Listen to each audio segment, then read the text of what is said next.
This is the second video in the cardiovascular system, and in this one we're going to look at how the heart beats, what the structures are that actually cause the heart to beat, and how some of that pacing is regulated. So the chambers of the heart, relaxing and contracting, has a really predictable and rhythmic pattern, and it's called the cardiac cycle. When the atria, the top two chambers here, when the atria contract, that is called systole, and at this process, the ventricles are relaxed. So as the atrial walls squeeze to pump blood down into the ventricles are relaxed to receive that blood. And the reverse is true. When the ventricles themselves contract, then the atria are relaxed. So the heart really beats in kind of two parts. The atria contract, then the ventricles contract, then the atria contract, then the ventricles contract. There is a little brief moment in time after the ventricles have pushed the blood out into the body where all four chambers of the heart are relaxed, but this is a pretty, this is milliseconds. It's very short. So this is kind of the general steps of the cardiac cycle. As the chambers of the top two chambers of the heart fill with blood, it causes an increase in pressure in the atria, right? The atria are filling with blood from either the body or from the lungs. About 70% of the blood that is being held by the atria kind of leaks into the ventricles before the atria ever contracts. The contraction of the atria helps force the remaining 30% of the blood all the way into the ventricles so that the atria are basically empty and all of that blood has been moved into the ventricles. When the ventricles become full, the doorways, the valves between the atria and the ventricles, right, that's what AV means, the valves between the atria and the ventricles shut so that that blood isn't being reversed and moving back up into the atria. There are some little structures here, so let me move this for just a second. There are some little structures here. These are our valves. We have some muscles called papillary muscles. They look kind of like little ropes. They attach to the walls of the ventricles, and they attach to these tiny little strings, which sometimes are referred to as the heartstrings, but they're actually called the chordae tendineae. That helps hold the valves closed like this so that when the ventricles contract, the valve itself doesn't reverse and go up into the atria. That's not the direction it's supposed to be moving, right? It's like a hinge. A door only opens one way, and with these valves, they only open downward. So we don't want them to get shoved back up into the atria, and that's what these papillary muscles and chordae tendineae do. They keep the doors or the valves located properly. So at this point now, the blood has moved into the ventricles. The door of the atrioventricular valves are closed and positioned properly. And then the ventricles can contract. And when the ventricles contract, the valves between ventricles and major arteries open, which allows for the blood to move into the arteries. And then once all the blood has left the ventricles, those valves can close again. And then there's a pause in the action where everything is relaxed for a split moment, and then the entire cycle repeats. So when you're listening to your heartbeat or the heartbeat of someone else, you can hear the closing of the AV valves and then the closing of the valves that go into, say, the aorta, for example. You can hear the closing of those valves. The AV valves are the first sound you hear. Usually we call that lub. You can kind of see that on this picture. And then the closing of the valves that go into the aorta, like you see here. Well, that kind of covered up what I was trying to show you. The shutting of the valves that lead to the aorta and the pulmonary artery also shut after all the blood leaves the ventricles. So you get that secondary sound. So the first valve, lub, the second valve closing, dub, and it repeats over and over again. There's a little video here. You can copy the link if you'd like to hear. It's just an example of this sound. So it's important to understand the structure of the cardiac muscle fibers. They look very much like skeletal muscle fibers because they're striated. So remember that striated means you have alternating bands of thick proteins and thin proteins, and when you look at those through a microscope, it gives it the appearance of being striped or striated. And cardiac muscle has that appearance as well. But it also has some secondary structures called, there's kind of two terms you'll hear. The functional syncytium, this is a very strange word, syncytium is how it's pronounced.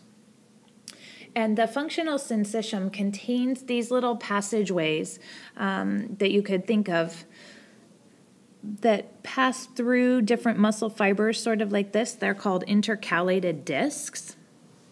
And their purpose is to allow for nerve impulses or electrical impulses, in this case, to travel rapidly from one group of muscle fibers to another.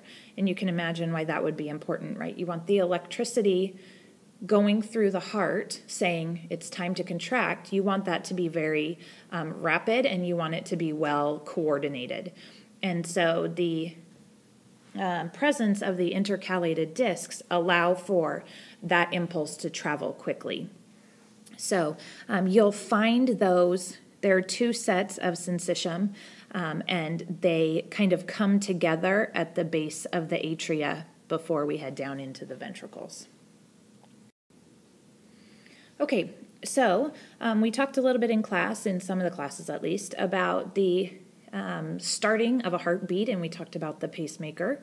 So we're going to look at that a little bit. This picture does a really nice job of showing these steps and showing them in order with the descriptions I have up here.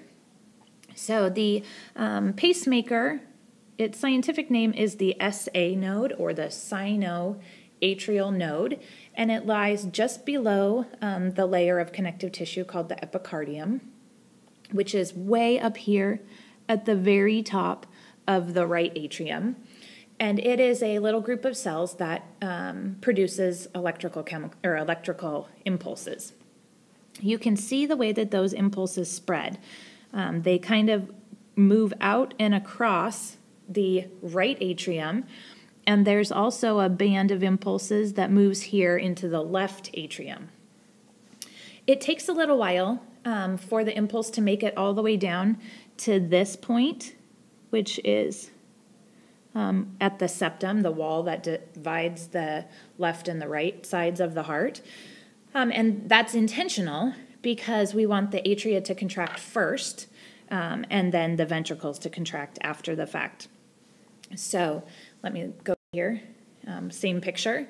So as the impulse travels across the right atrium and into the left atrium, it runs into a structure here called the AV node, or the atrioventricular node, which lies kind of right along the septum, or the wall in between the right and left atria. That allows the message to, it kind of is held there for a split second so that all of the blood from the atria is being forced into the ventricles at this point, and then the impulse can continue on its way. In this case, that impulse, the way that the impulse is traveling is down along the wall of the septum between the two ventricles.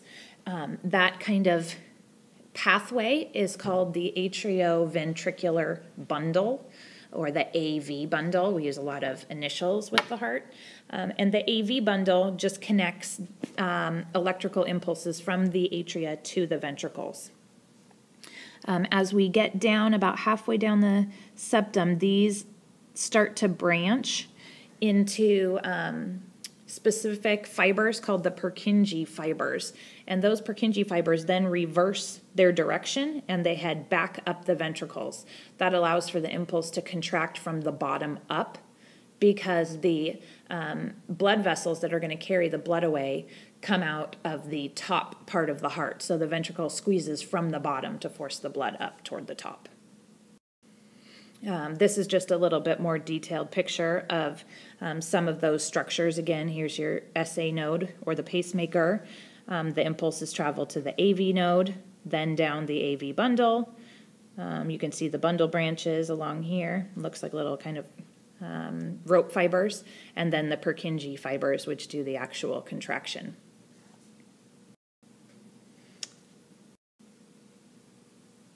Okay, this picture here down in the corner, oh, that's not what I wanted to do, pardon me for a second. This picture here down in the corner is of what's called an ECG, or an electrocardiogram. It measures the electrical activity of the heart. We're going to talk more about that in class. I think it'll make more sense if I can explain it to you in person, but that's what that picture is looking at. And what it's showing here is some of the factors that can affect your heart rate. So some of the things that will increase heart rate, certain forms of illnesses, especially ones that come with a high fever. When the body temperature is really high, your body is trying to increase blood flow to the tissues and particularly to the skin and the vessels near the skin, so that that heat can be carried away in the environment. So the heart rate increases to help with that process. Certain impulses due to emotional stress, things like being nervous or anxious, or certain types of embarrassment even, can increase the heart rate.